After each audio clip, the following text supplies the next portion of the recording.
Okay, I pause here. We're going to step out into the woods here in just a moment. But I pause here along the Brotherton Road. Many of you all know that this stretch of Brotherton Road, from the crest of the low rise that we've just come over there, where the trail crosses the road, down this slope, and many of you all can see more of the tablets down along the road here. This cluster of mostly cast iron tablets, but also the monument to Bushrod Johnson's division here, and a couple of other commemorative features, this is a good place on the battlefield to visualize what became Longstreet's assault column. Now, when James Longstreet was forming his troops up on the morning of September the 20th, he did not originally have the intention of forming any sort of a column like he wound up with. And of course, in other programs in the past, I have just focused entirely on the idea of how Longstreet wound up deploying his troops as he did.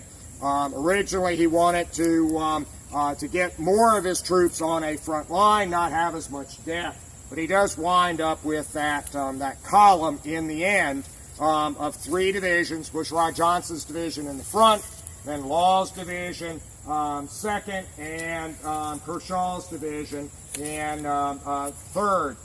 And both Bushrod Johnson and Law were in 2 lines, and eventually there were 5 lines of Confederate troops, essentially guiding on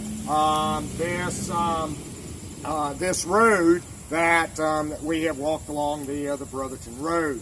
I'll use one of my graphics here in just a minute with this as well, but I wanted you to get that visual of these commemorative features along the road here to help put this picture of Longstreet's formation on the ground. So, how many troops was that? Eventually, in this 3 division, 8 brigade, 5 line formation, there are 11,000 men just in that formation.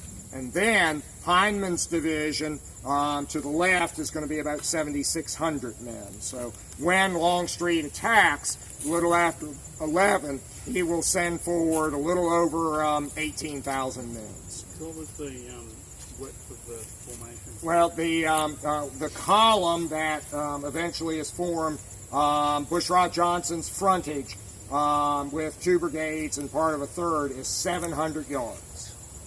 So a little less than half a mile.